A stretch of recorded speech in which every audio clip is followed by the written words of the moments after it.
Ah, yes. Welcome. You must be the one the letter found. Excellent, excellent.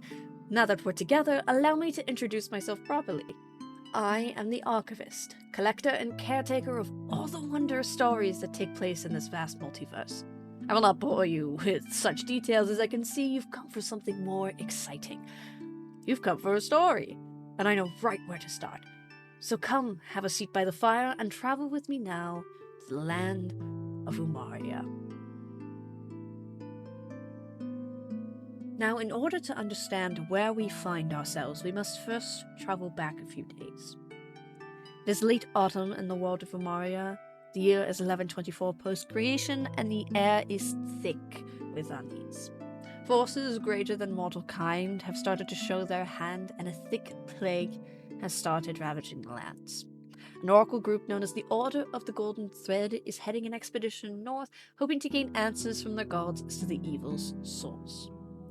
Joining the expedition are 3 travelers of varying experience. Seven Winterfell, a skilled hunter, trapper, and archer with a dark past from the northern mountains. Chisel Havard, a blind fighter willing to do whatever it takes to help his family. And Redwood, a druid from Velico Dravaux running from his own demons. On their journey, the group got their first taste of the blight in the form of an undead wave, which was dispatched rather quickly due to the Golden Thread's leader Tanya. The rest of the journey passed rather uneventfully as the group got to know each other and made friends within the Order. Once they arrived at the ritual site, the hunters of the group went west for a nearby village known as Emmanuel to gather supplies and wait while the party and oracles completed the ritual. However, after several hours of preparation, the ritual started to go wrong as dark energy corrupted the magic and black briar vines pierced and possessed the oracles, Tanya included. The party had to fight for their lives, brutalizing and burning the friends they had made along this journey, till none were left but themselves. We now go to the end of the fight, as the horrors of what has occurred begin to set in.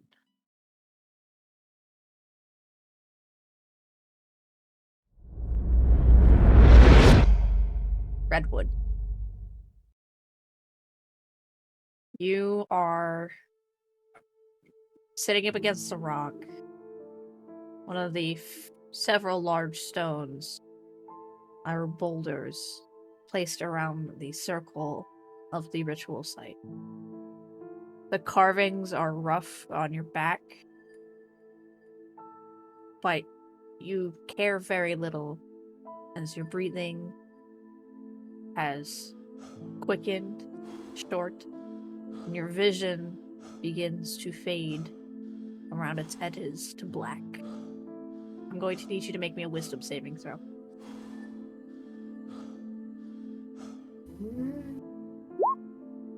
Oh. 25. You, unfortunately, despite such a high roll, are thrown into a panic attack.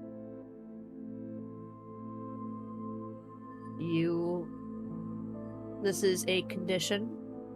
You have advantage on perception checks, but disadvantage on every other check for the next 4. You feel Shrub on your lap attempting to calm you. You can somewhat hear her voice, but it's muffled.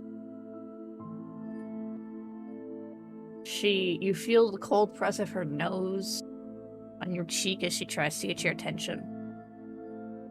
But you're too caught up in the fact that you just barely managed to survive that fight. As across from you see the body of the head oracle, Tanya, slumped against the ground, disfigured, almost already rotten, ashy, cold, and lifeless as her dead eyes stare at you from where she lay.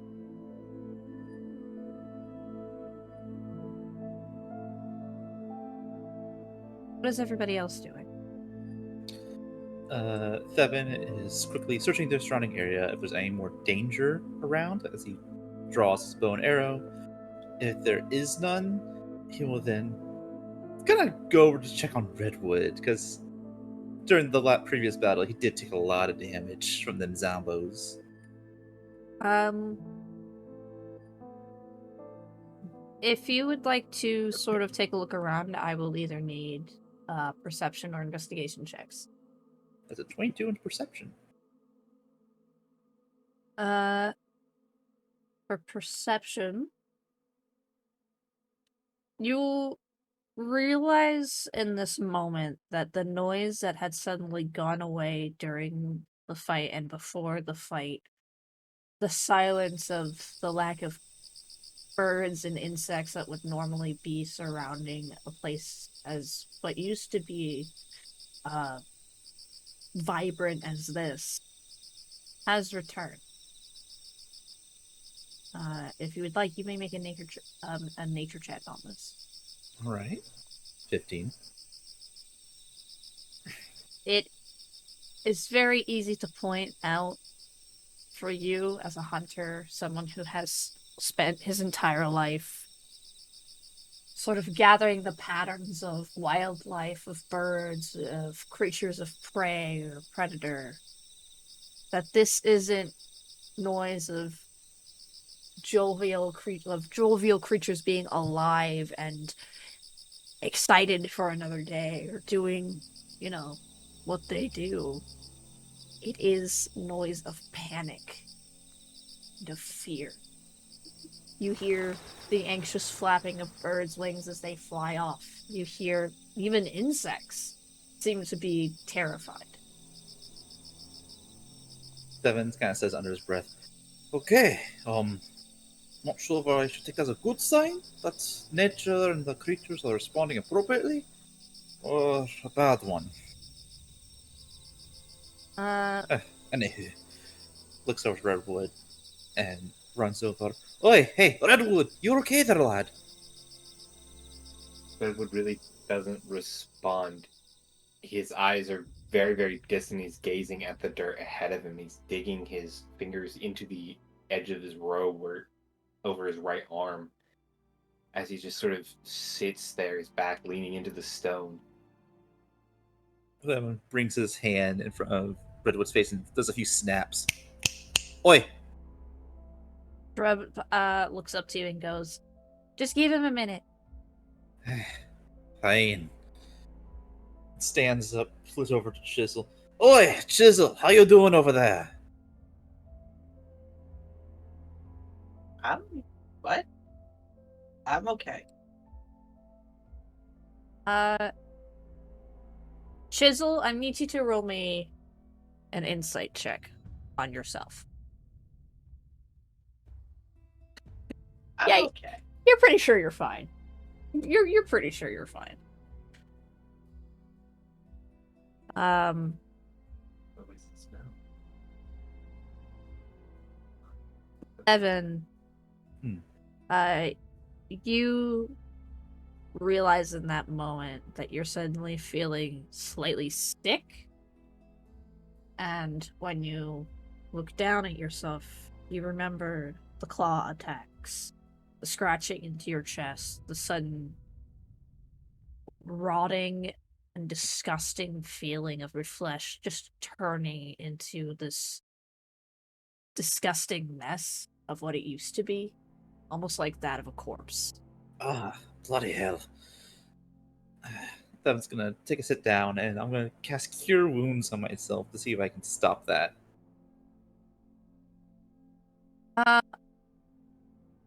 Go ahead and roll me a medicine check. Oh, okay, medicine.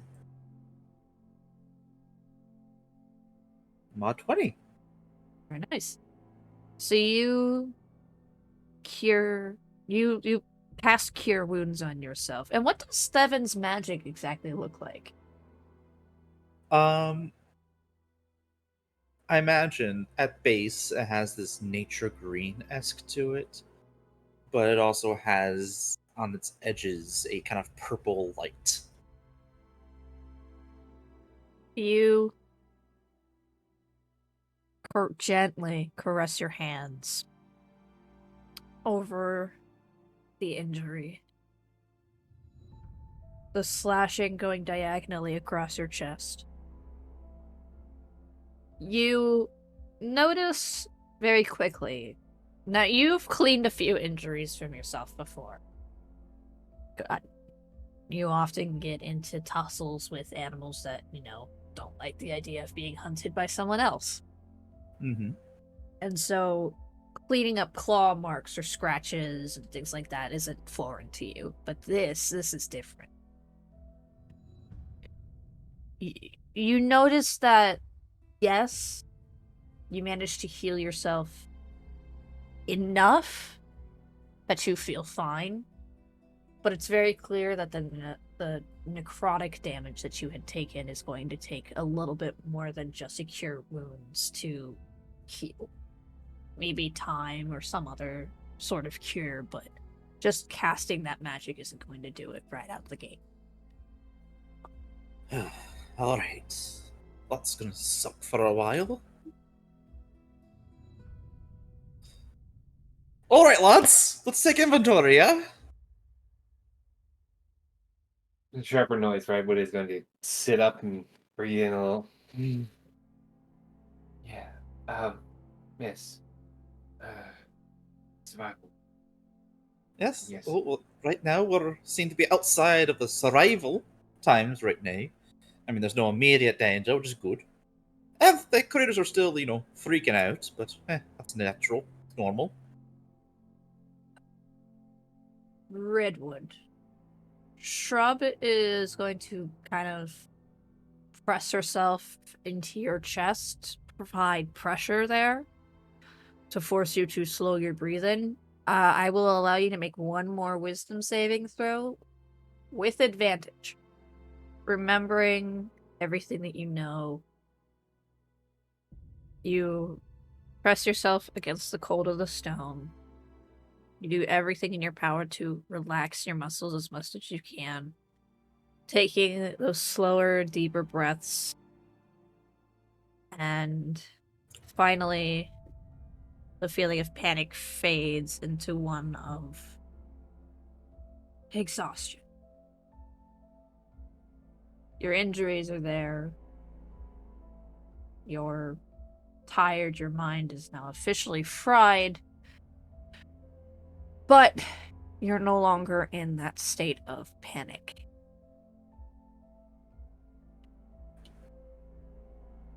Shrub looks to you and goes, "All right, boss?" Just a little. It's a little much. I'll be okay. Just. I think we'll use magic for camp tonight. And I'm going to cast Wild Cunning. Basically summons a few spirits of nature, and one of the effects is I can get them instantly bring back wood for a fire and set up a campsite in the area using my supplies. Okay. If anyone would like to roll me another perception or investigation check. On it. 22 perception. Nat 1. Oh my god. I am not okay. Oh my god. I'm not okay currently. I'm the one who's supposed to be rolling low for this stuff, but I'm rolling hella good. Yeah, Redwood, if you also would like to make a check, please go ahead and roll. Do I still have the panic advantage? No, you do not. Oh, good. I guess. 14. So you all notice, looking around, that quickly, something feels wrong here.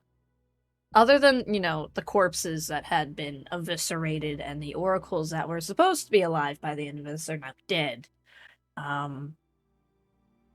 The vegetation that was surrounding the ritual site, even though it was rather brambly and twisted and things, has rotten and died for a good 30-foot radius past the circle itself. Hey, Setting Redwood, up the camp before outside that 30-foot. you know what? I think we should set it further away than where you currently are now. Imagine little sprites coming back with armloads of sticks, getting ready. Then just wandering off farther. I will need someone to either if someone could please roll me Arcana or History.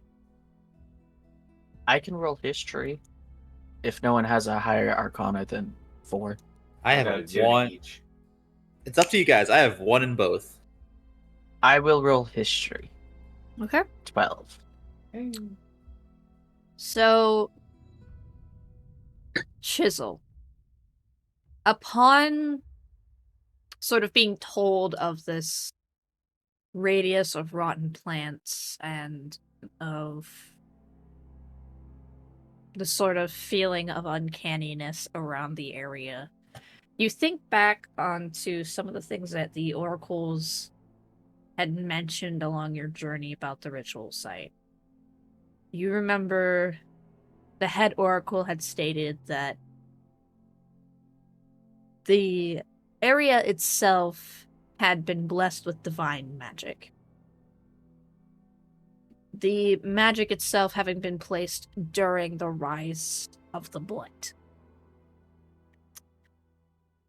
As a way to protect it and its sacredness. So that way people can still make the journey to the ritual site without worrying about being attacked by this blight. But that feeling of slight safety and warmth that came with the site when you guys had first arrived is now completely gone. Is anyone else cold?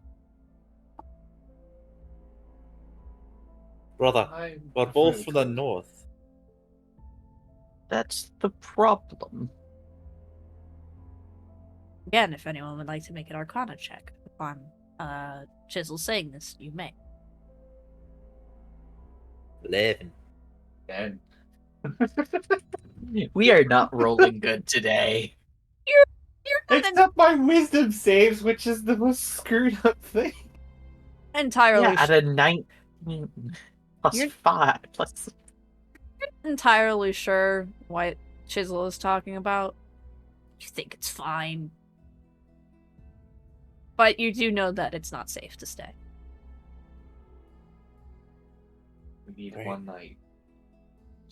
We need to make sure we can get sleep, because, well, Oh. we've got a longer trek ahead of us, and frankly, without magic, I'm a little, nuisance? Yeah, I agree with all of what you said there. Quick question though. Where are we going?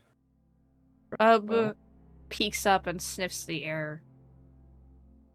The safest area nearby would probably be the entrance of the spires. Thank you, Thrope. Not what I was talking about, but thank you. I'm talking about once we do the rest up and are in traveling condition, where the hell do we go to tell someone about this? As he gestures to the pile of corpses of the priestesses. well, the rest of the order is headed to Imium. Emium. Eh? So, and it's honestly not far compared to most of the places we know. Ah, good. That sounds good. As long as you're alright with a check, be okay. I'm okay with a trek. I'm okay with a walk. Aye, yeah, I mean, I've been up and down the Western Hemisphere as much as anyone, so yeah, I'm good with that.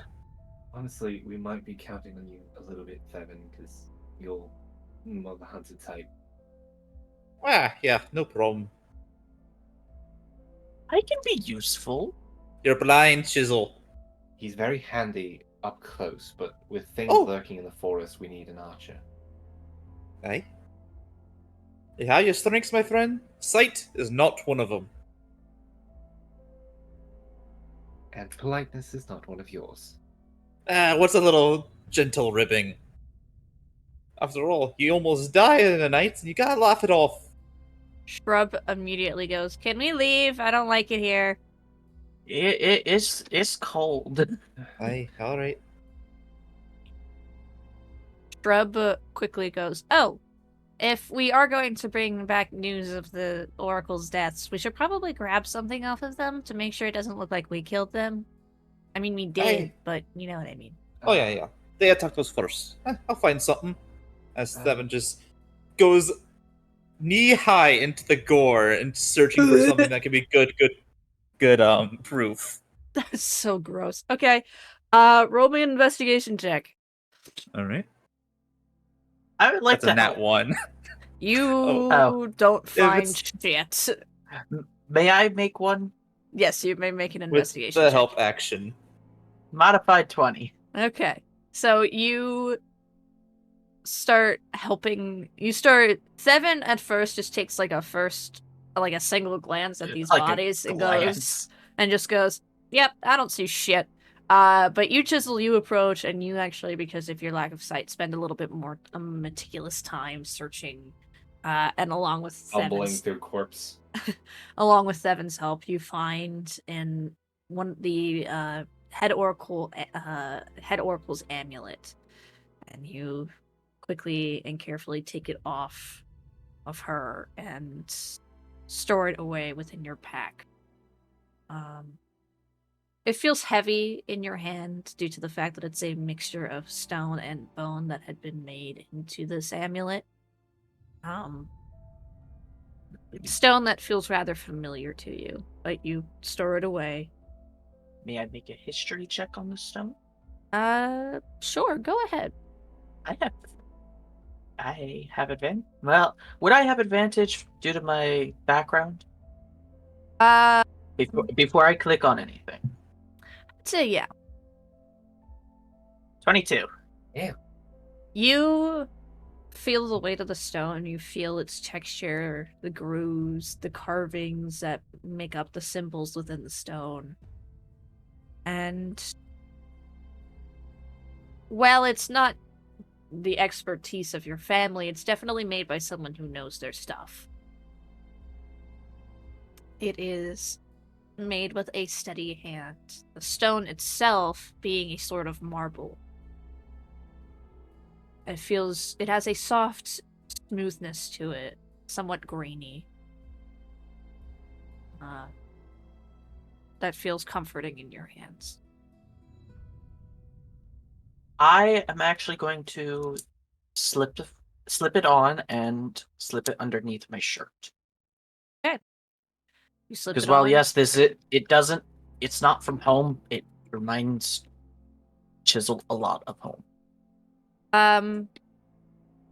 Chisel. Yes. As you slip this necklace on, you blink for a moment, and you see black, smoky, dusty wisps moving around the normal shapes that you would usually see with your lack of vision. This is outside of the 10 feet. Yes, in and out of the 10 feet that you normally have with your vision, or lack thereof. This is a magic item. Ooh. Go ahead. This is known as the Oracle's Amulet. Once per day, you may use the Divine Sense Paladin feature. Huh. That's pretty cool. Congratulations, magic item. Redwood is keeping himself away from the circle and is going to turn to Shrub. Said you're not feeling okay. Is there something dark? Will we be safe if we try to stay for the night? I think it might be best if we stay outside of the spires. I know that's more exposed, but something feels off here. Oh, yes. Something blessed becoming cursed isn't a good sign. No. But I mean, Why is there smoke floating everywhere? What was that, Chisel? Just why is there smoke where I think that's shrub. It's closer to the ground. I don't see any smoke, Chisel. There is no smoke. Okay. I see smoke. You're There's- seeing smoke. there's no smoke. Just What kind of smoke? black, wispy kind. When did you start seeing the smoke? Just now. Let's Alright, move so out when of you the put dark that- bit. Before we wait. investigate further, we should move out of the more dangerous area. As we walk into Ark, Devin looks to the aim that Chisel's wearing. Did you It's under happen- his shirt. You can't Oh, it's really under his see shirt. it. Ah, Just kind of. Would you at this point see it more as Chisel just kind of being weird and chisely, or would you actually poke and prod him trying to figure out what it is? let's see here. We already know Chisel's blind, so normally that would be like, okay, it's probably just his personal senses going haywire. But considering of what we just been through and the magic crap that's been going on, it's like Devin looks to him, it's like, oh hey, Chisel, what Yes. exactly did you pull from the priestess? A necklace. Uh-huh. Where is the necklace? I'm currently wearing it. Okay. Did you start seeing the smoke after you put the necklace on? Yes. Alright. That's why they're saying black smoke. That necklace must be letting you see something.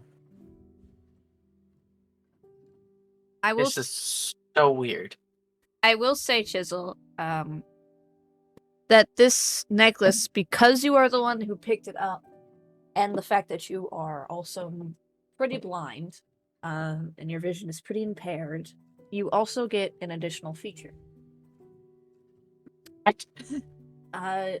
With this necklace, you are able to see remnants of magic that has been left behind post their initial casting. So kind of like detect magic, but a weaker. Detect magic, but weak. Okay. But that only applies to you in specific.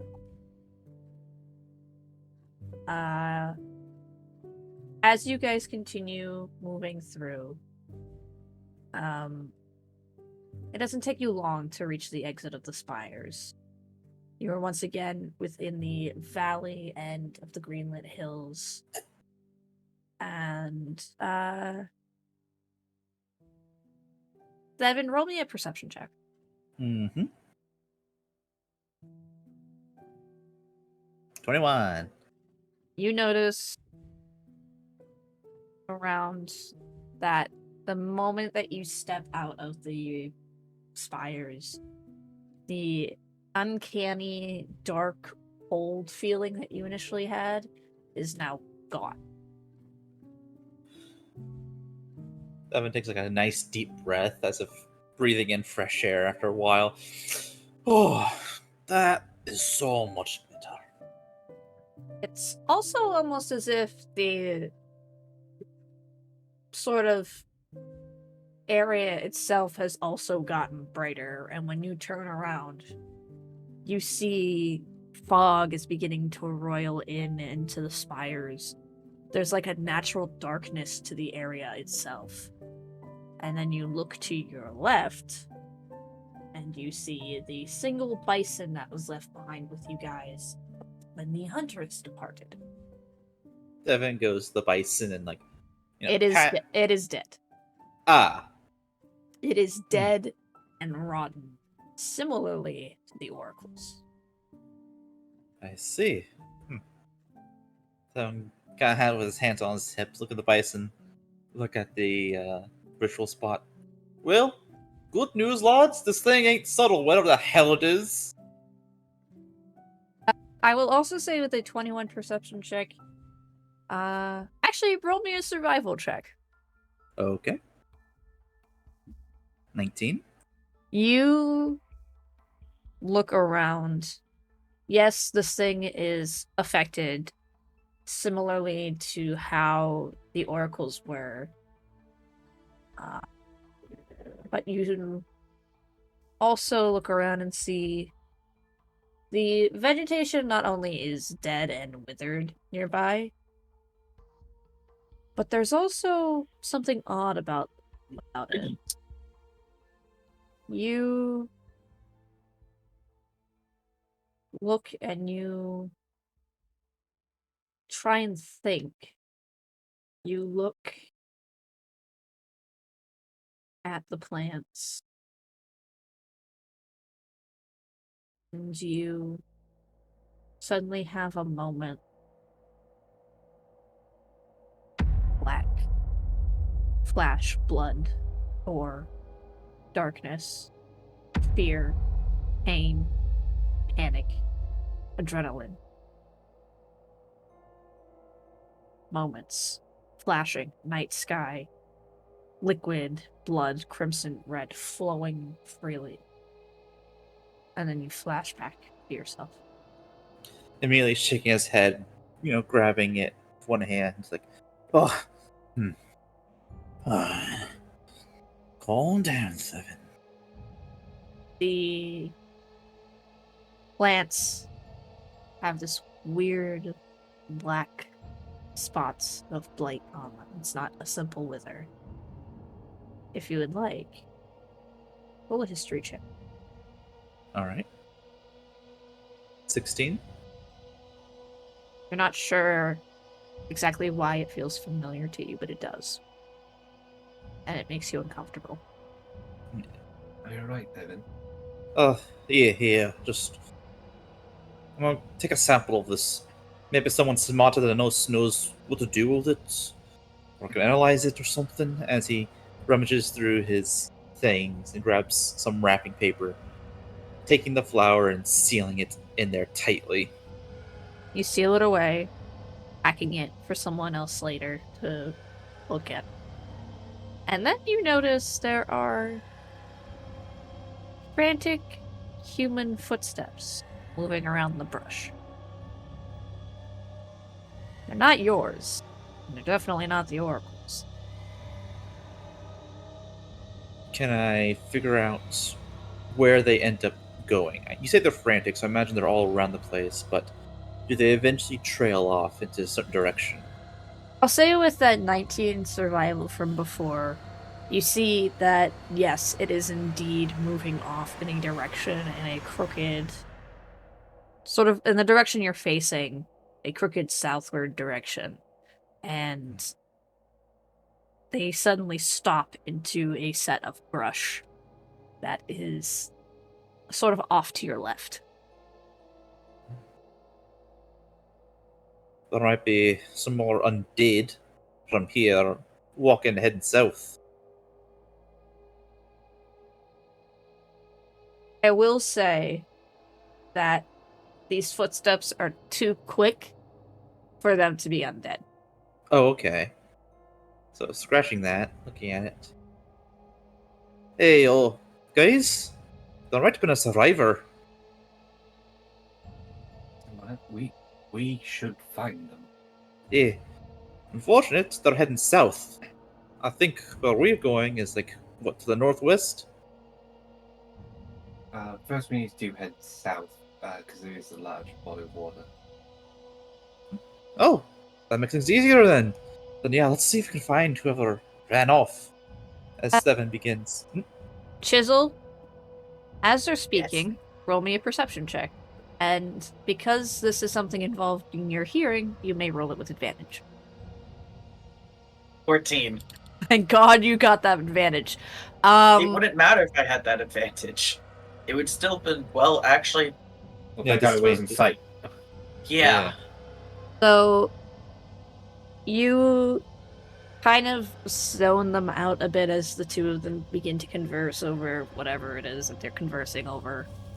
And then Ow. you hear brush begin to shift behind you. Directly behind me? A little bit back and to your left. Okay.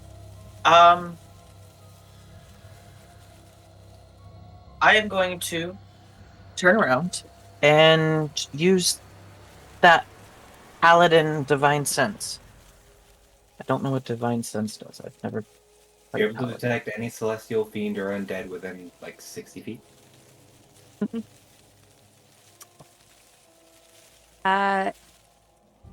You don't. You cast Divine Sense. You're using that amulet charge for the day.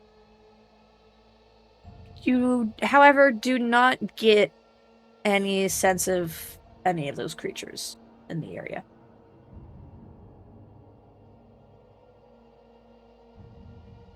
Well, not feeling anything, I'm going to walk up, clutching my warhammer, and just slowly make my way towards the rustling. Begin to make your way, slowly moving towards the rustling. Your hammer braced. And once you get about 2 feet away, you just hear, wait! Hold on! Please don't swing! Hello? Found a friend over there, Chisel. Who are you? Chisel, you can't necessarily see this, but It's just- Redwood and Seven, the two of you guys can. The two of you just see a pair of arms, like sticking out of the bush that this person is sitting in, as they just kind of like have themselves like the same way someone would like brace their hands in front of their face for like someone going to hit them. Because Chisel had indeed raised his hammer and was ready to strike. But you see a familiar set of white robes as this person, a man, younger, brown hair, tanned skin, striking golden eyes, human, slight scruff, peers his head out from the brush. Hello? Hello there. Oh, thank God! As he Hello. immediately falls face first into the mud, immediately dirtying his robes, before standing up and just taking a single hand and wiping it away. Oh, thank God. You guys are alive. Great. Yeah, good to see you're still kicking as well. Why aren't you with the others? If anyone would like to roll me a history check, they may. Natural 20. 14. So,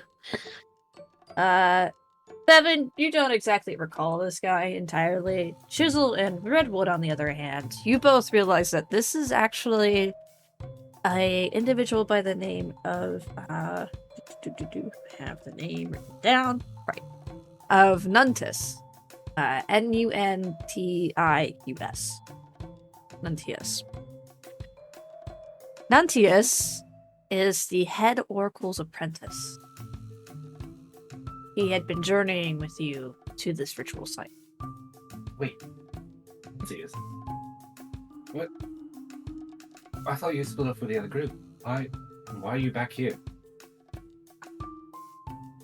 I actually was requested to stay, as much as I would have preferred to go with the other hunters due to the feeling that I had before we started. But I was basically tasked to, since I couldn't be too helpful with the ritual, to just start prepping a camp outside the spires. And, well, now look where we are. Yes. Well, there are a few of us who will need camp. Are you aware of what's happened so far? I heard the screams. I heard other things, but judging from the fact that you all are looking the way that you are, and the fact that the oracles aren't here, I'm assuming the blight got them. Aye, yeah. Turned into all kinds of undead beasties. Had one became like a plant monster. Kevin, you What? don't need to be so blunt for the current moment. I mean, hey, he's gonna find out eventually. Yes, but there are nicer ways you can say it. Eh. But for now, just stay out of the spires. Something has corrupted the protection. I can do a quick look around, see if I can sense anything or notice anything that maybe a breach in the blessings or anything. Maybe that can give us an idea. Oh yeah, that'd be real helpful. Before you I go, have a as question. Hmm? Do you see black smoke anywhere? I tilts his head before thinking, seemingly like looking around. I think I know what you're talking about. The Miss Tanya talked about it a lot. It's your amulet. It's her amulet, right? You have it on you? Yes. Yes. Only oracles with high station are able to have amulets like that. When you're a full oracle, you don't necessarily need your sight anymore. But in order to make sure that you have the necessary precautions to keep yourself safe, the amulet is typically blessed with the ability to sense danger and mainly magical. So what you're probably seeing is remnants of what the blight left behind. That would make sense why it's only on the 4 of us. Actually, mildly important question. Is he the only Oracle's follower who doesn't have his eyes covered? He is. he's only an apprentice. Hmm. Anyway, as I was asking, you say you can sense divine stuff and check for wards, right? Mm-hmm. So that means you know a bit about this whole religiously and undead necromancy kind of stuff. At least a bit. Necromancy, I guess, is the word to use for this. I am not entirely sure that it's what it is, to be quite honest. The Aye. whole point of this was to kind of try and find answers after all, but I can definitely start, checking the wards and things and see what might have happened. So I guess that means you don't really know what this is all about, as he kind of opens up his clothes around just to reveal the wound. Nuntius blinks, his eyes widening, and goes, "Good God! Stings a little. Hang on." And he approaches, and the moment that he approaches, the necrotic energy actually burns for a moment. Okay. I'm sorry, are you okay? No, yeah. Trust me, I've had to endure worse. If I may. And he gets closer and gently cups his hands over your chest, specifically in the spot of your sternum. Gently presses, and you see his eyes glow, the palms of his hands glow gold. And the necrotic damage is then burnt away as it sort of retreats and flakes and floats off your body. Oh, that's a huge help. Thank you. Of course, I'm gonna be quite honest, I don't know why I thought that would work, but I mean, I guess it did. Does What? anyone else hurt like this? All of us got hit just A little bit. And I'm fine. he looks He over. says with necromantic wounds all over his body.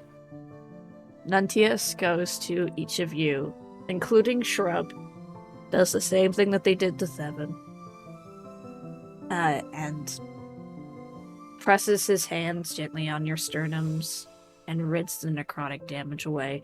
Redwood, it burns a little bit more for you due to the fact that you are so badly hurt from what happened. I got my shit kicked in. You did get your shit kicked in.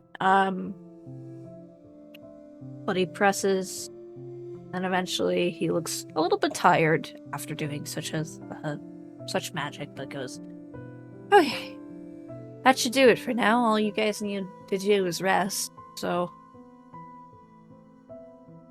Hey, thank you. mhm. I'm assuming you all are going to be heading to the village nearby. Yes. Indian, yes. Mm-hmm. That's the name of it. If I recall correctly, the hunters will be there, so we can at least, group up with them. And he kind of looks down for a moment, frowning. Unless something happened. No, I don't think anything happened, but I don't know what I'm gonna do now that head Oracle Tanya's gone. Well, don't you religiously folk have a place to congregate and worship? You gotta have some kind of structure. We do. The Golden Sanctum. It's a bit of a journey's away, so I think I should tag along with you guys and then see if I can get an escort. Yes. I'm useless in a fight, so. Hey, no problem. Honestly, we might be heading there after the village, considering if that's the hub for you types, and I think we're gonna need your expertise. At least what's left of yous. Right. Yeah, I can send word. If you do all feel truly like following your path to the Golden Sanctum, then I can move ahead and let them know that you may be arriving. Yeah, that'd be a great help. But for now, it's time to set up camp and get some rest. He nods and goes, "Oh, I'll start checking the wards around the area, see if the ritual site is still potentially usable."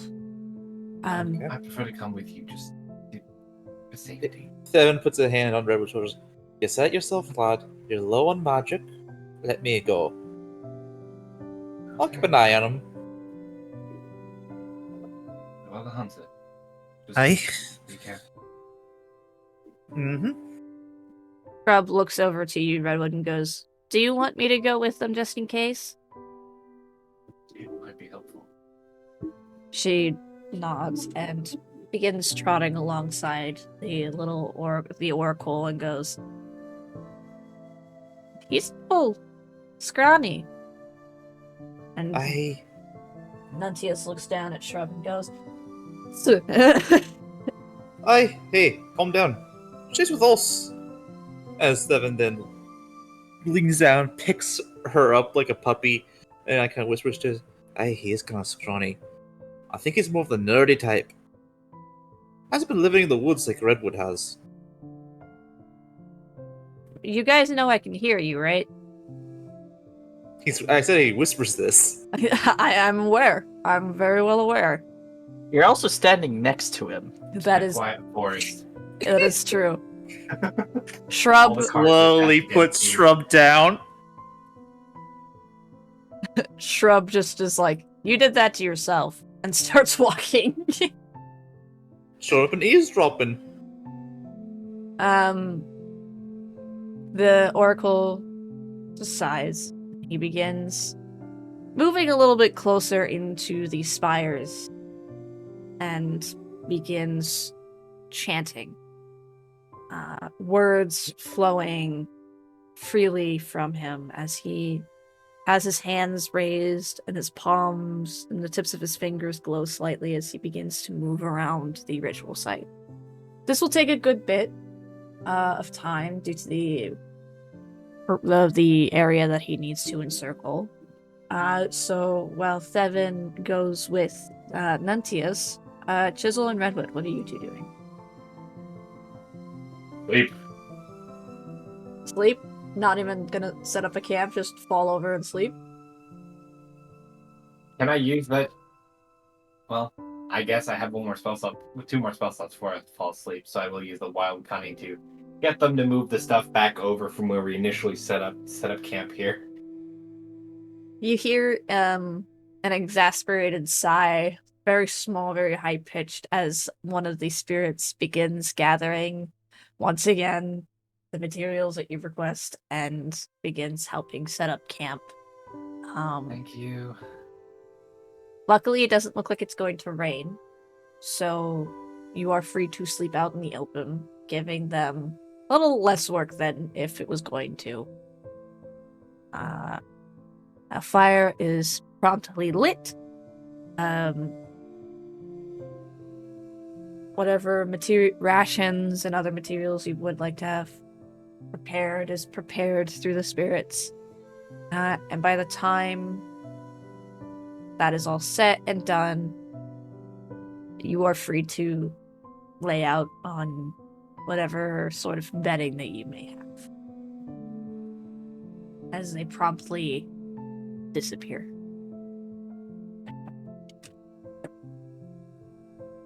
Chisel, is there anything you would like to do? I am actually going to... This may sound horrible, but I'm going to try to tinker with the necklace. Okay, what exactly are you trying to do here? Well, I currently have a gem worth of 10 gold. Okay. I want to somehow, I don't know if it would be possible, but add the gem to the necklace. Because Do you... I have Tinker's tools. You have if that Tinker's... is what you're... You have Yes. Tinker's tool? Okay. So So I'm going to need you to roll me... I will say you're going to be rolling with your Tinker's tool, so what you will do is you will roll sleight of hand with your proficiency bonus for the tools on top of it. I think I can just click the tools. Can you? Yes, I can. Ah. And this does take an hour. Okay. You begin attempting to tinker with the amulet. Attempting to embed the stone into the amulet.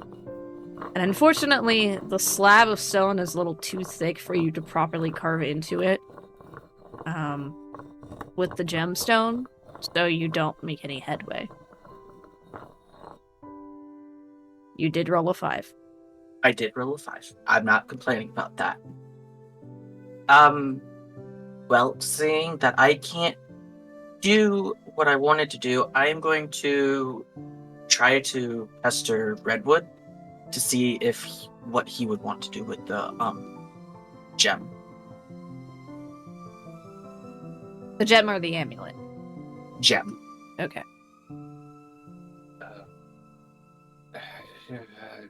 Gem?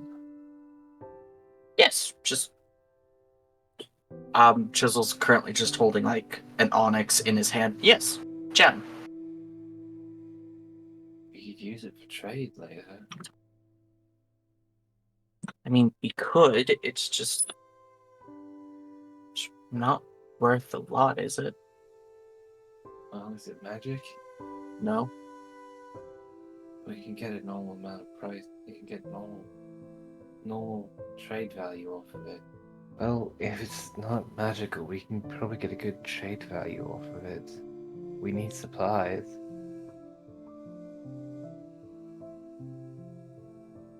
Yeah, it's just every time I try to sell it, nobody would want it. Well, I'll give it here. I can probably find someone. People like me, I think. I hope. I like you. Well, thank you, Chisel. I also do have this extra longbow that I don't need.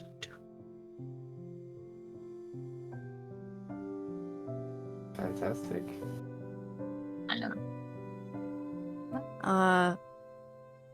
As you guys sort of wind down, the sun does eventually begin to set. And Seven, you finally make yourselves you finally make your way back with Nuntius and Shrub to this new small camp that has been made. Looking good, lads. Nuntius sits down, brows furrowed, evident frown on his face, and goes, so the barrier is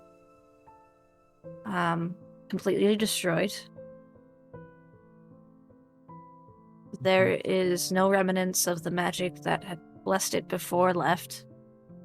But what was really odd about it was the traces of the darker magic of the blight that was left behind. It was as if... So think of the magic that had been put over the ritual site as like a dome. You know, there's a radius that allows there's like a protective radius to prevent the blight from seeping in and potentially obstructing the ritual site. The blight and its magic seem to be battering on the barrier for not just during the time that you were all within the ritual, but for several days before that too. So what you're saying is that we were late. Yes. This is new even for me. I've never heard of anything or seen anything like it, but it is definitely not a good sign.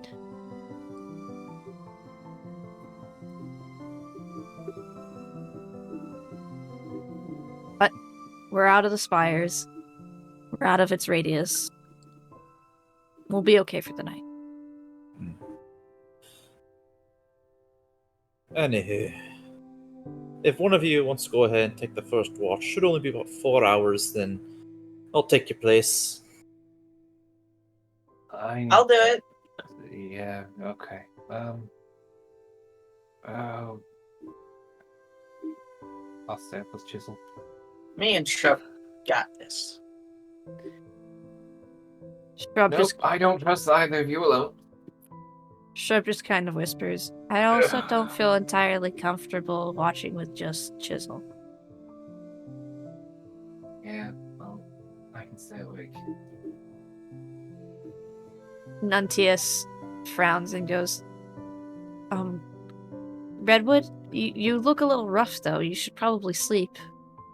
I can stay awake for 4 hours.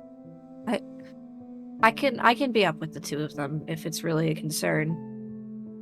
I may not be good at a fight, but I've got pretty good sight, so...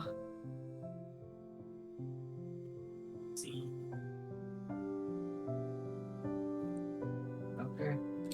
You know what? Shrub.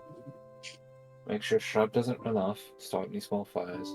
Make sure Chisel isn't going to beat anything upside the head. Nuntius nods. And if Shrub starts doing the circle thing, just let her do it. Knuckle thing? You'll see. And Okay. Redwood's going to go to sleep.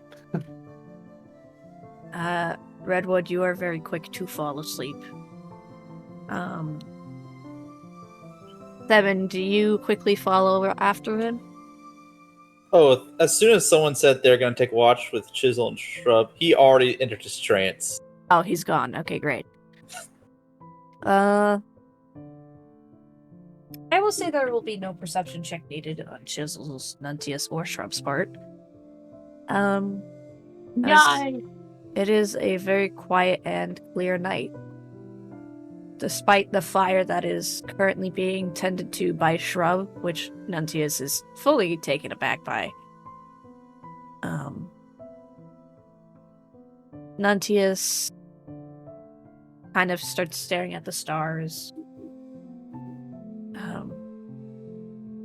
Sort of looking at the constellations. Chisel, you're doing your own thing, whatever that may be. Chisel is doing chisel things. Chisel is doing chisel things. Chisel is as chisel does. 7. Mm-hmm. Yeah. You open your eyes. You are in a dark room. It's not a room. It's a tent. Large stone, not stone, wood supports, keeping the various skins and cloth up. You hear the sound of heavy rain hitting it. You feel cold. There's no light from torch or a fire. The ground beneath you is soaked in something sticky. Something that smells like iron. Bloody hell, not again. Not again.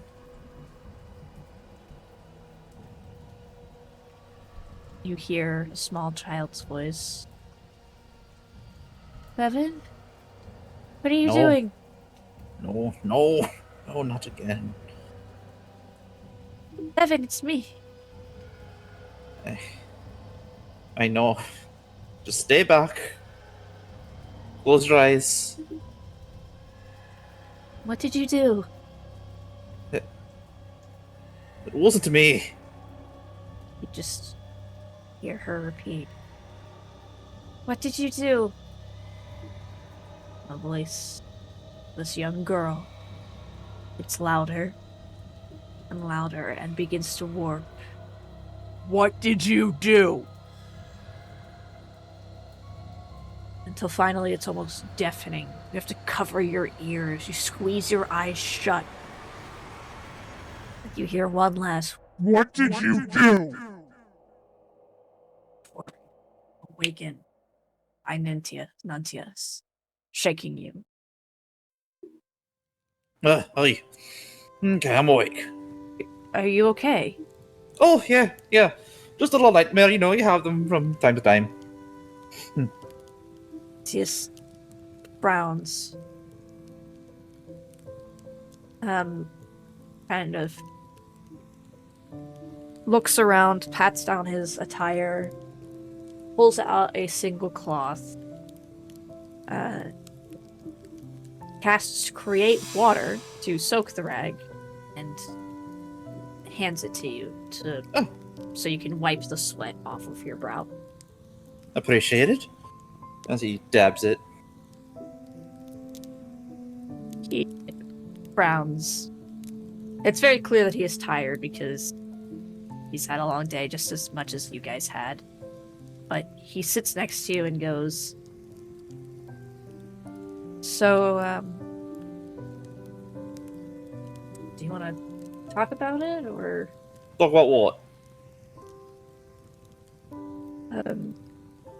Well, I mean, you were sort of mumbling in your sleep, not again, and who is Diana? Nothing you need to worry yourself about, friend. Just the past. Everyone has a past. Well, yes, but yours seems to be haunting you a little bit more than the others.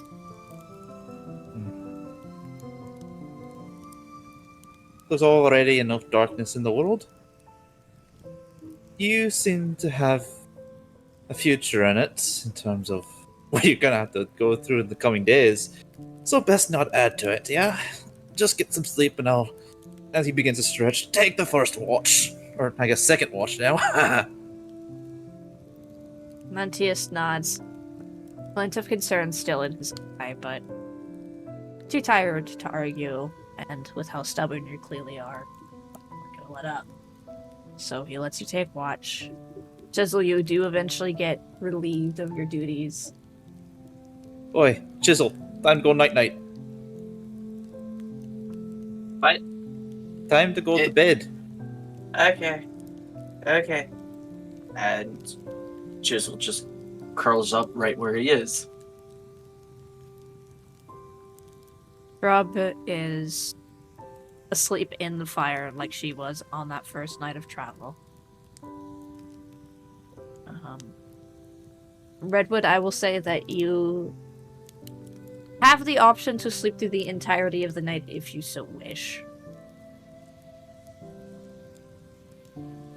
I think he's going to stay awake for the night, just as precaution.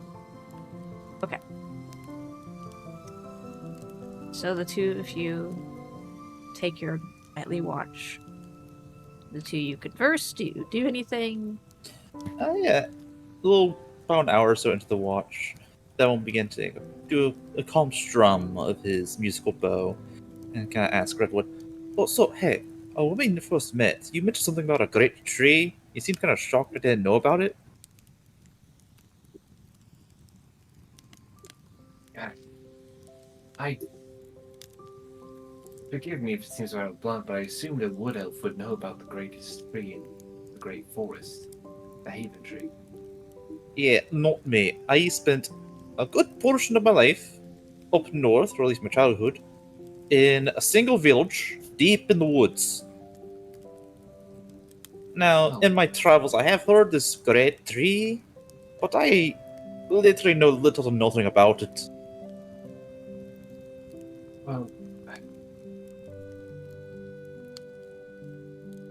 the Great Forest is where I typically is where wood elves typically hail from. I'm from the tribe of Velikut, and we get a strong connection with nature, and the Haven Tree is the largest tree in existence, and is a great supply of most of the power of nature.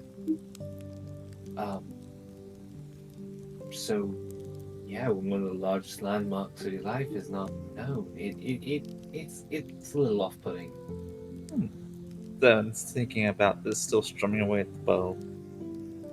If this place is like a hodgepodge of bunch of nature magic, are the beasties there like huge? None of the dangerous ones. Ah, Everything's rather tame and lives fairly well together as long as, you know, incidents don't happen. But yeah, well, you talk a lot about different animals you've seen. Is it extremely dangerous in the know? oh yeah. It's very hard to grow food there sometimes, especially in a very cold winter. So you gotta rely on hunting, and animals, they adapt to survive in such a climate. So some are very furry, some have a lot of meat on them, but also that means like make adaptations so that they can be ferocious and survive. And there's quite a few predators up there. I mean, last time I told you about the moose, didn't I? Yes, the strange amphibious creature. But But they're not amphibious. No. They're just good swimmers. Okay, but then it comes to a different question. Hmm? Why live there? I mean, Hello? if you got monstrous creatures where they're trying to kill you, and well, every part is basically saying don't live here. Why? Well, it's not like every single aspect and branch is telling you, leave or I'm gonna gut ya. There's beauty there as well. There's a certain charm to the area, the mountains. Some people are there for the rich ore, some are there for the hunting, like my family. And no, there's a certain beauty about it. Plus, I guess it's just nostalgia talking, considering we've been there for generations. Oh. Okay, then a different question. Hmm. Why did you leave it? You speak fondly of it and of things there. Why leave? Things sometimes change in one's life, yeah? I mean, you speak so fondly of this great nature realm. Honestly, you sound more comfortable there than here. Oh, it's most definitely. Um, But I would like Redwood to roll an insight and Thevin to roll deception. Okay. ooh,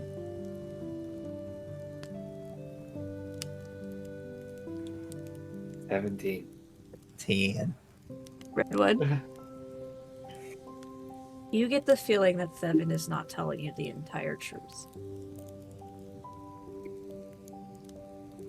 You look at Thevin and you see something sorrowful, dark, and angry flash over his eyes.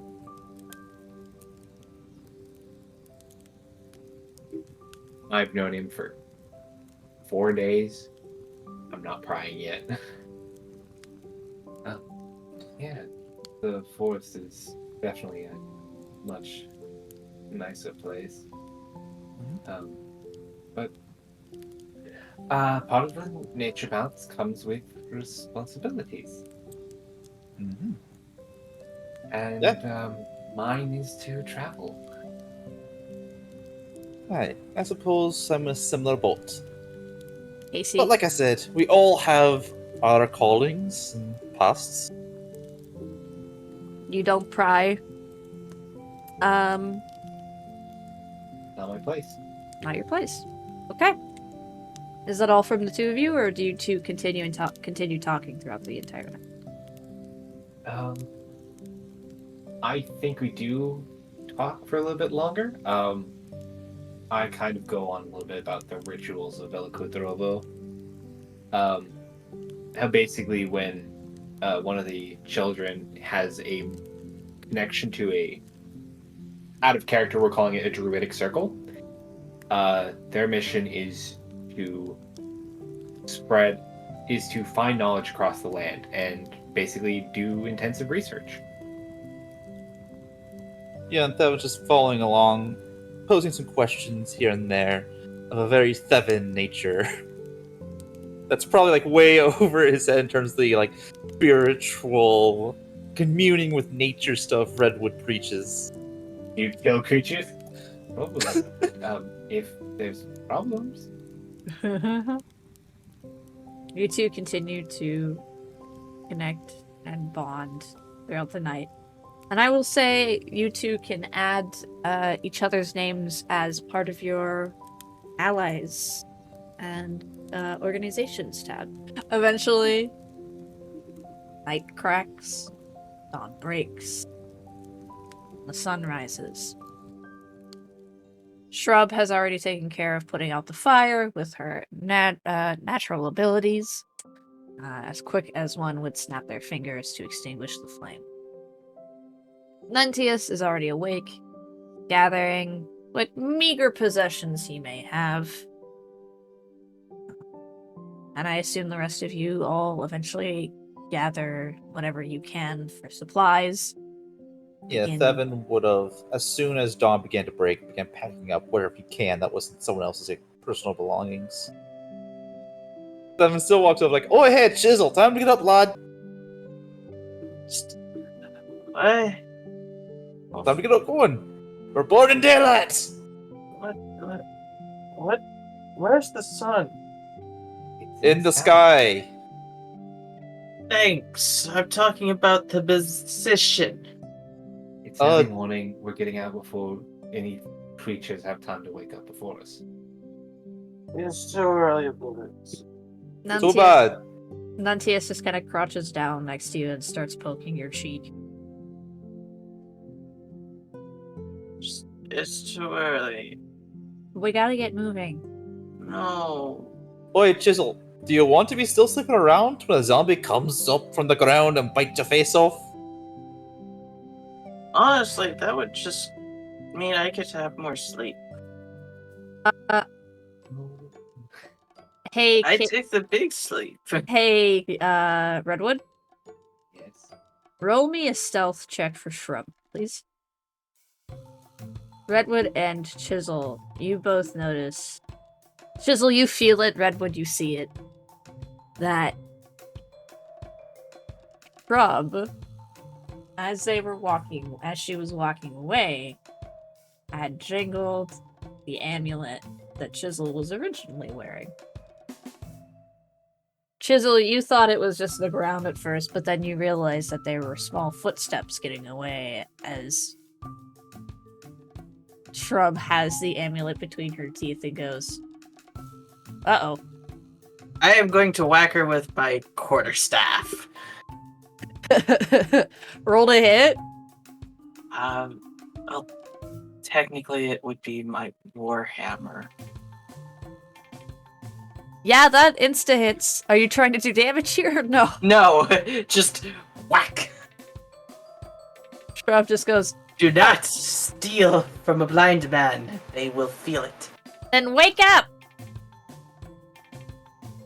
Otherwise, you're not getting this back." I need coffee. There is no coffee. I need something. How about this? As I'm sure he is. Shrub would be very willing to light a fire under your ass if it meant getting you up. Can I do that? No. Not yet. Just why is everyone mean? You're being lazy. I'm tired. Hey, well, Nuntius just kind of scratches the back of his neck and goes, "I think we all are." Just Shrub eventually does give you back your necklace and the amulet, Chisel, after you are fully awake. You do have to kind of chase her around for it a little bit. But she does eventually give it back. I'm And- up. I'm up. Do you all eventually begin the trek to Emuum? Yeah. mm-hmm. Alright. So you all begin your trek. It will take about a day and a half to get to the village itself. I will request that you all mark off 2 rations from your equipment. Wait.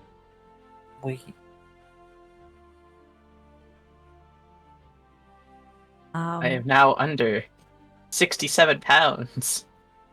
You all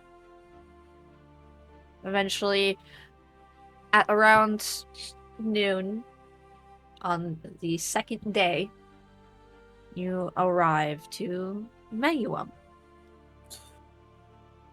Mayuum is a decently sized village, definitely on the larger side, but it stands out. Not only because it's within the plain area of the Witcher Expanse, but also because the buildings, yes, buildings, are oddly unique here. It's not tents, it's not hills carved out from the inside to make into homes. It's stone. Pure stone molded into dome shapes with holes acting for windows, ventilation, and doorways. Skins of animals and cloth act as privacy curtains depending on where you are. But it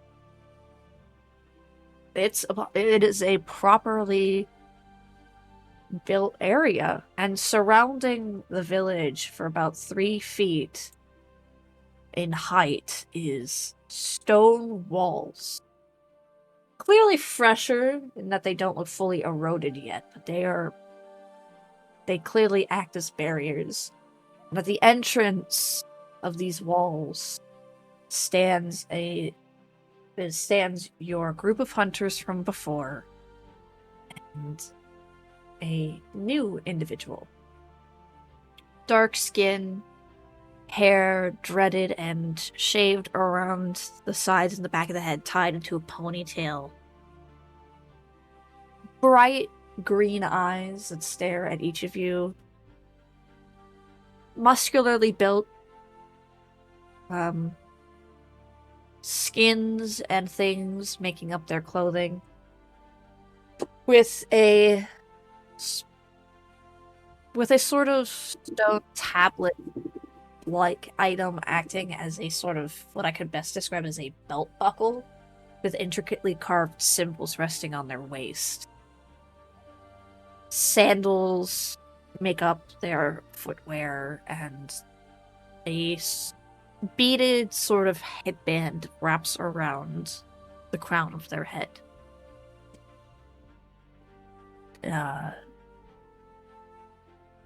But they all at first seem very delighted to see all of you, and then realizing that your numbers are a lot fewer than they expected, the new individual frowns, along with the head huntress, Lily, who, once you get close enough, speaks up. Where's the oracles? Yeah, so about that, everything kind of blew up in our face, and they got corrupted into some thralls or monsters, and they tried to kill us. Lily swallows. They got corrupted. Yep. Oh, Nuntius we got that. before approaches and goes, the barrier was being attacked. There was nothing that we could have done to prevent it. It was already too late. Lily frowns, looks to her hunters and goes, very well. Well then let us at least introduce the chief's son. And the young man smiles, takes a half bow, and goes, it's a pleasure to meet all of you. Hey, you as well. What's your name? I'm Nestor. It's a pleasure. Nestor. Name's Steven. This is Redwood and Chisel. Hello. It's a pleasure. I was told a lot about all of you from the hunters when they arrived. I wish that the rest of my family was here to greet you, but unfortunately, the ritual site is not the only place falling onto dark times. If you will follow me, and he leads you all in, the Oracle, Apprentice, Nuntius, and the hunters kind of split off from the rest of the group to kind of regroup themselves and prepare and think about their next steps. But Nestor personally kind of leads you throughout the large expanse of the village and goes, I'm glad that all of you are safe, at least. Decently. You all do look pretty tired, so I'm assuming you put up a bit of a fight of some sort. Well, yes. When the oracles got corrupted, it wasn't just death. It was beyond. I see. Well, as much as as sorrowful for the oracles as I feel, I unfortunately must put that into the back of my mind right now. And you see, sort of in like a town square like setup in this middle of this village, they're standing, kind of giving orders to a variety of healers that are rushing back and forth between homes. Is two women, one younger than the other. The older woman with gray hairs, lining within her darker brown, similar dark skin. She is, her face depicts lines of age, but her hands, despite it, remain steady as she works clearly making some sort of potion concoction that has been laid out on this stone table that has risen from the ground. She wears animal skins and the like. But redwood, something that you notice that is very easy for others to miss, is the mixture of driftwood and bird feathers, leaves and grass that also make up her attire. This woman here is a druid. And her daughter standing next to her, looking rather similar to her brother. Her eyes just a bit of a darker green.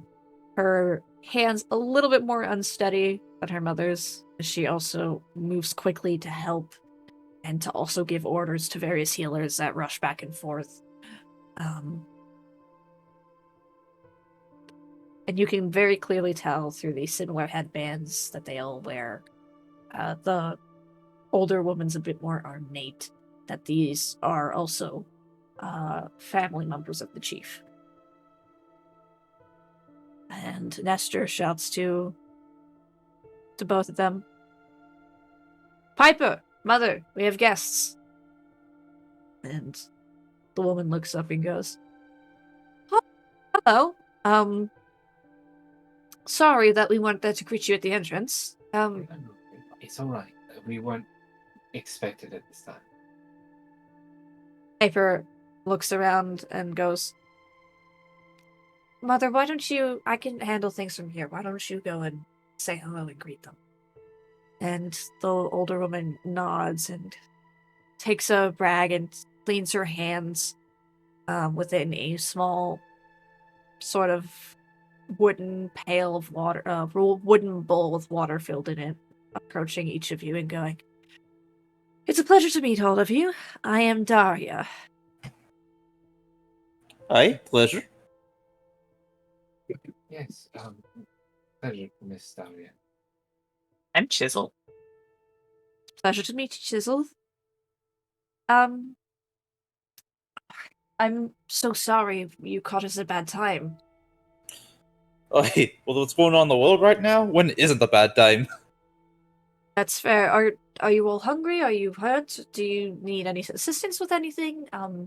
Our supplies are a little slim right now, but I'm sure that we can gather something for all of you to eat at least.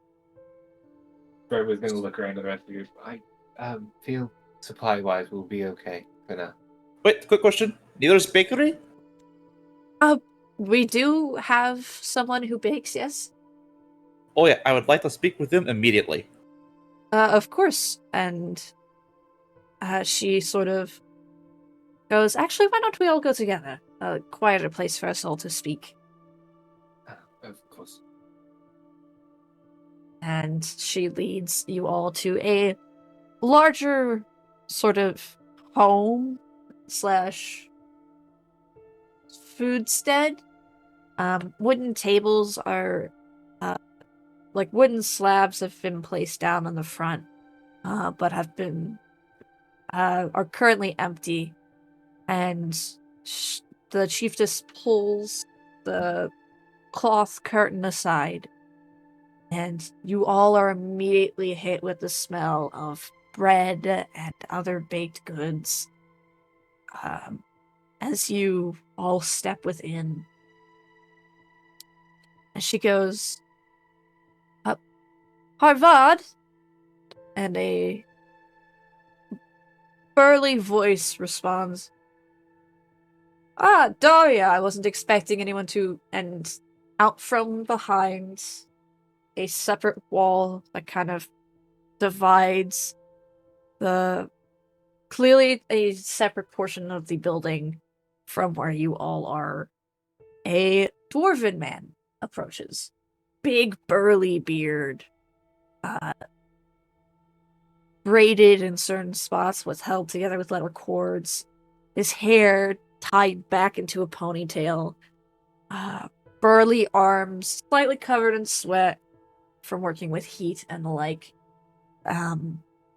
leather gloves on his hands, as he puts his hands on his hips and goes, "We have guests." I wasn't expecting anyone. What can I get for all of you? Sugar bread. As much as you can spare. Oh, I see you too have a favor. Have a favorite. Anything for the rest of you? just something small to drink would be helpful. The Avad I nods. don't know. I've never been in a bakery before. Arya smiles and goes, "Would you take a suggestion?" Yeah. 2 fruit tarts, please.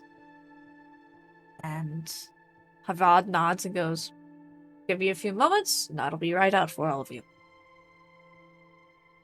And Arya... Realized I ordered water in a bakery. Daria sighs and presses herself against the cold stone of the wall. Well, I guess I should do some explaining. Our village has recently fallen into unknown illness. We are able to tell that it's from the blight, but we can't exactly pinpoint it, and attempting to cure it has not made any headway. We're doing our best, but my husband, he is also fallen ill. Do you think it's from a beast or a plant? We're not sure. What symptoms is he experiencing? Everybody's at this point in me like sitting up on his stool a little bit straighter. Well, hot flashes, headaches, aches. He vomits. He can't keep anything down. Sweats. His temperature always fluctuates. He has nightmares as well.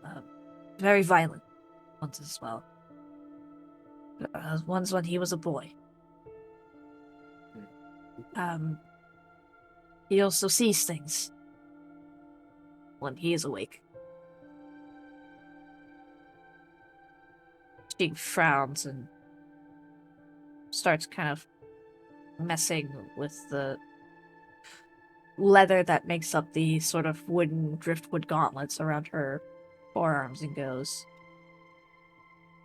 "The healers say that he may not make it." Then rummages through his satchel, taking out the wrapped flower, and hands it and so gently unwraps it in front of her. Do you think your head druid or healer could, I don't know, investigate this? Maybe it's connected to the blight? I don't know. I mean, at least where I'm from, sometimes you use snake venom to cure the venom that the snake injects you with. So maybe it's a similar thought process?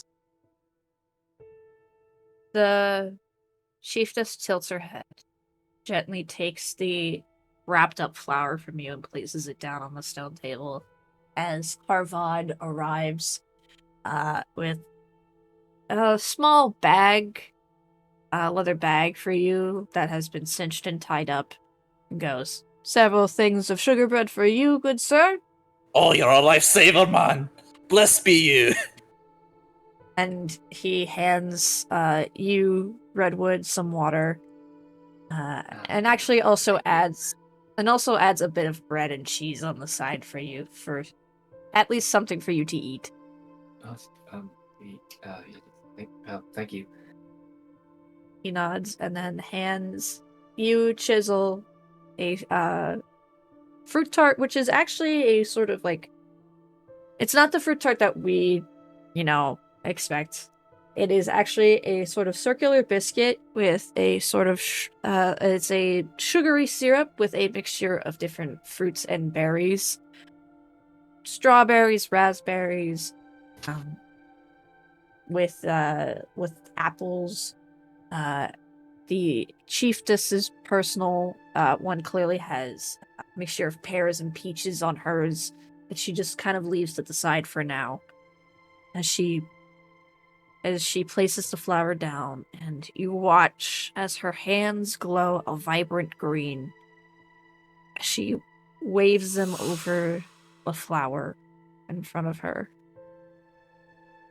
And as she does so, black lightning shoots up and snaps at her hands, and she quickly pulls them back. Jesus. Uh, I thought, well, I assumed your nature. I assumed you were a druid. What manner of magic is this? No, I am a druid. I am a druid. I actually come from the Great Forest. Oh, well, Haven Tree's roots guide your path. I don't know what that was. That was odd. It was almost as if it fought back. Where did you find this? She's Oh, just gonna contaminated speckle. silently take a bite and won't spit it out. Oh, this has strawberries. I thought you liked the fruity and vegetable stuff. It's not strawberries. They're too sour. Maybe next time do blueberries. Oh, by the way, at the site, originally they all got kind of corrupted. That was on the outer edge. Some of the light has infected a celestial circle in the ruins of North of Green Hills.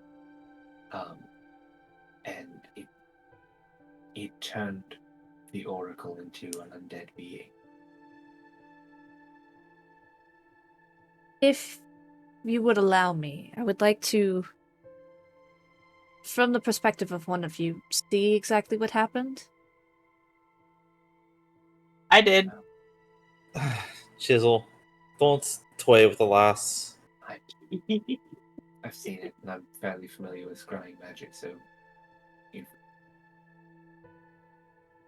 it's okay for me. Are you sure? I don't want to pry into anything that you feel uncomfortable with me seeing. Well, nothing embarrassing happened that day, I can say that for certain. Chief just nods. Takes a moment to sort of rub out the spot where she was struck. Folds the flower back up. Rolls her shoulders and goes, just focus on the incident, the event in specific, and I shall do my best to peer in and see exactly what happened. If you feel uncomfortable or if anything begins to hurt, let me know and I can stop. Yeah, I feel like Redwood honestly had the best view of it because he was right behind one of the people getting infected. Mm-hmm. Yeah. So, the chiefess, you see a symbol at the palm of her hand. An eye with a swirling pattern in its center begin to glow as she raises it to your forehead, closes her eyes before they open with a similar green light that her hands had originally done. And you actually see her eyes begin to move back and forth as if she is truly watching exactly what happened. And Redwood, you begin to also basically have a replay of that incident, of the oracles being infected, your party working and fighting off the now monstrous creatures that were the oracles, the incident of fear and everything that had happened all so quickly and yet also at the same time so slowly. And as quickly as the memory comes, it falls away. As the chiefess pulls back. I see. I imagine during the entire process, Devin's just been munching on a piece of that sugar bread, putting the piece up beneath his mask. Every so often, breaking off a piece and handing it to Chisel. Just sugar No. crumbs falling away It's underneath just- the mask. Nom. That's how No. you get ants. The chiefess frowns, looking at you. I'm honestly impressed you all are still alive. Yeah, they're kind of tough sons of bitches to take down. She looks over to you, Redwood, and goes, "Fire magic." Not my favorite. She smiles and nods. I understand. Forgiven or forgiven, unfortunately. He puts a hand on your shoulder and gently squeezes. You know as well as I that when selected, there's always a reason. Hope it finds its way sooner rather than later.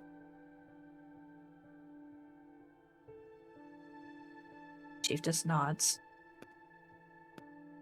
Turns to everyone and goes, "Unfortunately, I'm not sure too much of the connection between what happened to all of you within the ruins and what's happening here. But I can say for certain that, and as soon as she begins to try and sort of make connections, heavy footfalls begin to can be heard from outside as an individual, a man, peers his head in and goes, "Oh, ma'am, he's here." And the chief just goes, "Oh, thank the gods.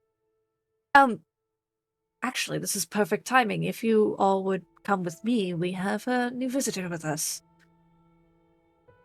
All of the faces today. Okay. If you two are done shoving sweetbread in your face, we should probably get moving. Sugar, not sweet. There's two different things. Sugar is sweet. I know, but there's specifically sweet bread, and then there's specifically sugar bread. This is sugar bread. And he I'm stuffs done. the remainder of the loaf back in the bag with the rest. For now. Chief just smiles and begins leading all of you out of the bakery and into, once again, the square. Things seem to have calmed down a bit. It was very clear that when you guys had arrived, it was that sort of rush of needing to feed the sick and keep an eye on them and things like that. Now things are relaxing and calmed down enough. And with Nestor and Piper, the children of the chiefess, is a man. Elven in nature, golden sort of skin, dirty blonde hair, bright blue eyes, bit of scruff around his chin, his cheeks, and over his top lip. He stands in holy garb, a staff in his hand with a glowing sort of yellow stone wrapped around this branch, or wrapped within this branch with a series of leaves sticking out in different areas. And he looks to you all as you approach and smiles and goes, "Pleasure to meet all of you." Aye, same to you, friend. Are we to assume the chieftain? No, no, no. I am but a humble man of the gods. Ah. I assume you're here for him. I am here for the village in total, actually. If you all may roll me a history check. Okay, everyone. So, Redwood, Devin, you guys take a look at this guy. Something about him feels familiar. You're not sure why. Chisel. You recognize this guy almost immediately. This is the same man who told you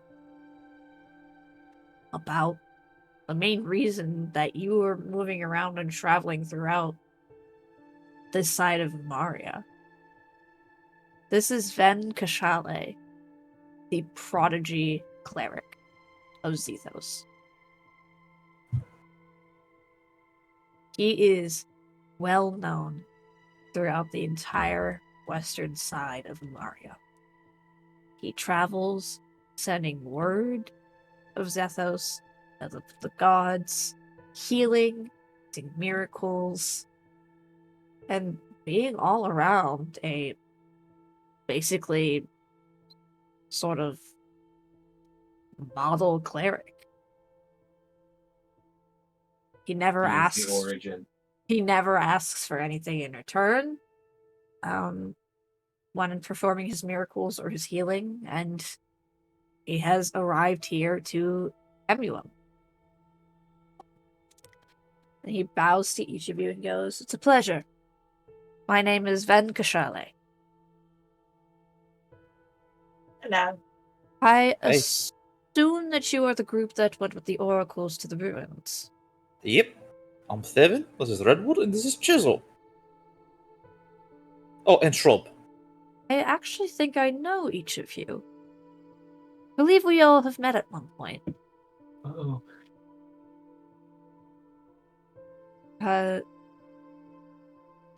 They all he kind of looks to each of you and goes, "Ah, that's right, the hunter. I believe you taught me how to properly skin an animal post-hunt." Thevin with his hand on his chin, looking at him, head tilted. I've taught a lot of people how to skin a hunt. Sorry if it all blends together. Ven Kashale shrugs. Not a big deal. Oh. Redwood immediately recognizes and he puts his hand over his face, over his eyes. Yes. Yep. Hello. Pleasure to see that you're all doing well. Or as well as you can be doing the Given the circumstances. circumstances, yeah. Better than last time, yes. And the cleric looks to the chiefess, who immediately, both of them exchange bows to each other. And the chiefess goes, "Thank goodness you're here." And Ven Kashale nods and goes, "I believe I may have a solution to all of this. You see, Zethos is a god of medicine, allowing me to sort of ask him for favors. And I had, upon receiving your missive and hearing of what has befallen your village, I believe I know a way that can help. Alright then, spit it out, lad. There is a particular type of plant, a flower, that can be found along the river that's not too far from here. It would be about a good 4-5 days journey, and the trek will be dangerous, but it is a very magical plant that can fight back against the illness that the blight has caused. I don't obviously have it, as I did not come from the north, but she looks to the rest of you and goes, "I believe that if you all were to aid me, I could get the flower properly extracted and return with it in order to make a necessary potion that can heal those who have been afflicted." Alright, consider it done. Daria nods and goes, We can provide whatever supplies that you may all need to make the trek. I'm sure that you're dwindling on your rations and need things like arrows or weapons. It would be most appreciated, of course. Mm-hmm. Oh, and probably some horses. Or at least one with a cart. Yes, horses, of course. Well, we don't exactly have horses, but we do have beasts of burden that you can use as steeds. Whichever one works. She nods and goes, however, seeing that it is later in the day, I would suggest waiting until the next morning before setting out. Mm-hmm. It is a little bit more dangerous within the thicket near the river, and nighttime is not exactly good for any sort of travel. Devin nods and looks to Redwood Chisel. Well? Well, yes, it probably is best to spend daylight. Jizzle's barely standing up with leaning on his quarterstaff. Mm-hmm. You're a very sleepy halfling. I'm only sleepy when I am hurt or have just eaten. You didn't even eat your entire tart. You gave me a lot of sugar bread. Oh yeah, I did. About half that loaf, didn't I? And Kashali seems to perk up a little bit at that. Sugar bread?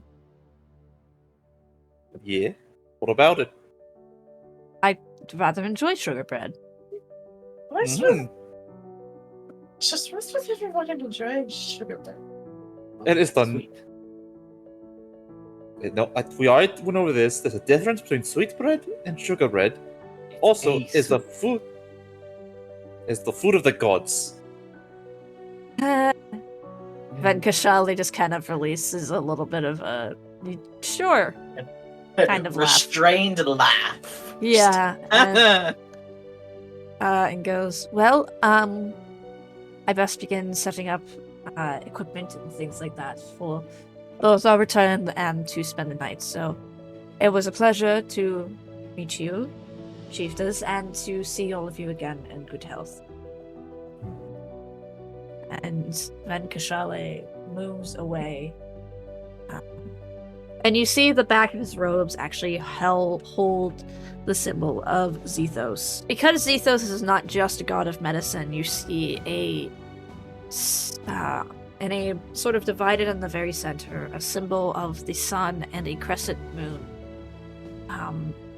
on the back of his robes.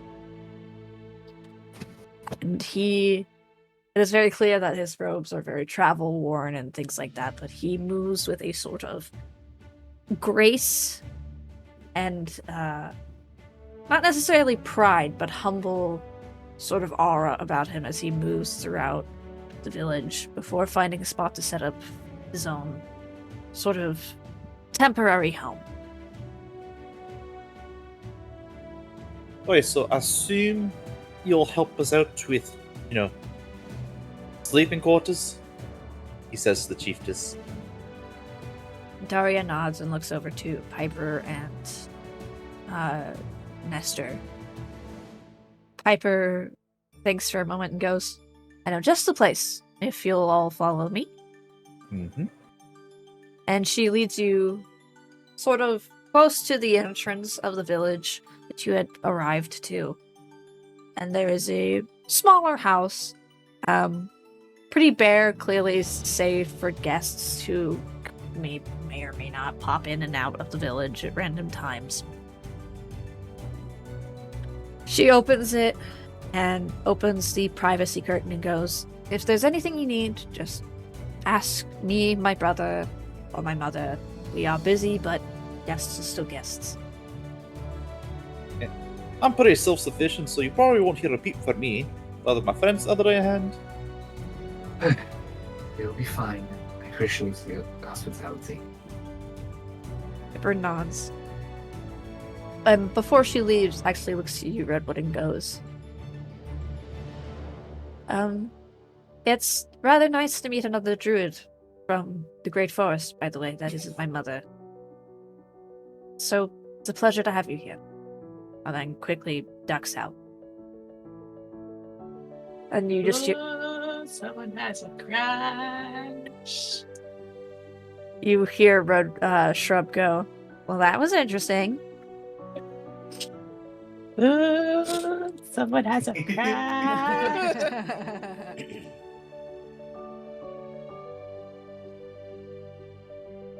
That was Casey as Redwood of Velico Dravel, Brian as Chisel Havard, Jared as Steven Winterfell, Danny as our lore master, and Eli as the Archivist and Dungeon Master.